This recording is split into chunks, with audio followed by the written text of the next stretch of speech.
Ne vous concentrez pas sur ce que vous avez perdu. Concentrez-vous sur ce que vous avez reçu. C'est ça qui s'appelle saison. Ça s'appelle une saison parce qu'une chose nouvelle arrive. Je ne sais pas donc où vous vous trouvez. Qu'est-ce qui se passe dans cette période de votre vie? Mais je prie Dieu que ces messages, ces partages, aient éclairé suffisamment votre vie là où vous vous tenez pour que vous puissiez commencer à réfléchir à deux fois. Peut-être que vous n'êtes pas devenu sage, mais vous avez commencé à aimer la sagesse. Et devinez quoi? Quand vous commencez à aimer la sagesse de la saison, vous êtes devenu sage. Peut-être que vous êtes à la porte d'une saison. Vous en sentez le vent venir.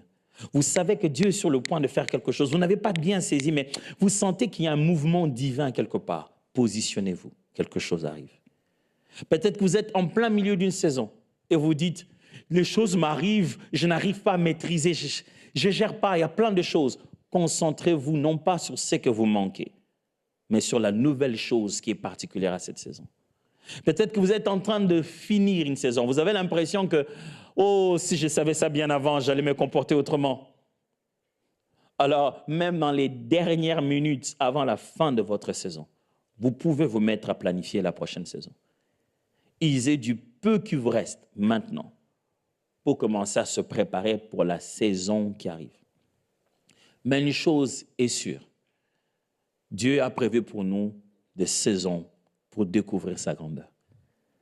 On découvre des fois sa grandeur en pleurant, on la découvre des fois en riant, on la découvre des fois en sortant, des fois en s'ingénuant, mais je suis convaincu que ça va être une saison de plénitude. Plénitude de grâce, plénitude de puissance, plénitude dans sa présence, plénitude des choses. Je prie Dieu qu'une saison où la dose qui te reste va être complétée. Je prie Dieu que tu entres dans une saison où le verre ne sera jamais à moitié. Dieu remplira jusqu'à déborder. Je prie Dieu que Dieu remplisse dans ton corps, dans ton âme, dans ton esprit, que tu entres dans une saison où tu n'en as pas que suffisamment, tu en as suffisamment pour toi et de quoi être généreux. Je prie Dieu qu'il te mette au large et te donne une sagesse d'épargner le fruit des saisons. Je prie Dieu que dans ta maison, ça soit coloré de toutes couleurs des fruits de la saison. Que tu sois capable de retenir, de ne pas laisser passer la saison, de retenir le maximum pour que ça puisse s'éloigner, ça puisse même s'étendre dans la prochaine saison. Je prie Dieu que tu sois plus sensible aux choses qui se passent, que tu identifies très bien dans quelle saison tu es et que tu donnes un nom à la période dans laquelle tu es en train de vivre maintenant. Tu es dans quoi exactement? Les 3, les 4, les 5 prochains mois, l'année qui arrive, qu'est-ce qui se passe dans ta vie maintenant? Je prie Dieu que tu te localises toi-même très bien et que tu identifies dans quelle saison tu es toi, dans quelle saison ta famille se trouve, dans quelle saison se trouve l'organisation dans laquelle tu travailles, que tu comprennes où tu te localises et que Dieu te donne la sagesse d'appliquer les vérités essentielles, que ceux qui sont avec toi dans la famille se réjouissent de t'avoir toi parce que tu sais lire les temps et les événements. Que Dieu fasse de toi le Joseph de là où tu es. C'est lui qui a la capacité de comprendre comment fonctionnent les saisons et qui en fait bénéficier les leurs. Je prie Dieu que cela te suive au travail, que cela te suive à la maison, à l'hôpital, où que tu es, dans n'importe quel domaine où tu te tiens, que tu sois de la race de ceux qui comprennent les saisons et qui les appliquent intentionnellement. Que Dieu te donne la sagesse, la capacité de maîtriser les principes spirituels au point de le rendre prédictible et d'agir intentionnellement à chaque chose.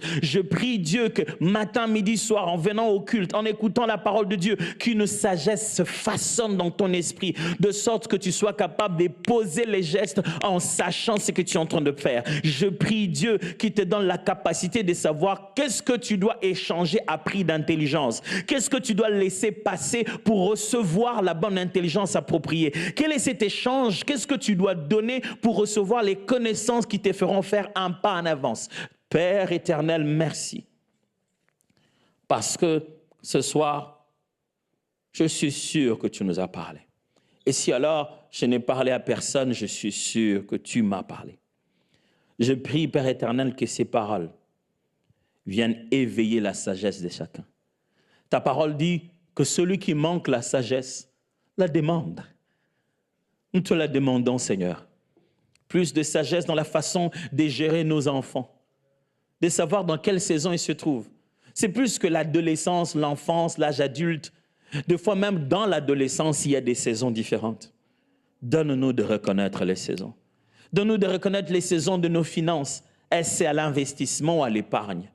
Donne-nous de reconnaître les saisons. Seigneur, donne-nous de lire le temps. Donne-nous de comprendre dans quelle vague on va. Donne-nous de reconnaître la saison de notre vie spirituelle. Est-ce c'est le moment à l'investissement, à la prière, aux jeunes, ou c'est le moment à communiquer, donner, prier pour aller apporter le secours spirituel aux autres? Seigneur, permets-nous de reconnaître les saisons. Permets-nous de reconnaître où nous devons être. Quelquefois, des saisons nous font déplacer d'un endroit à un autre. Je prie que quelqu'un sache où il doit être. Je prie que quelqu'un sache avec qui il doit être. Je prie que quelqu'un reconnaisse comment il doit s'y prendre. Quelquefois, des saisons ne sont que des procédés, une façon de faire différente. Mais je prie que tu illumines les yeux de nos cœurs,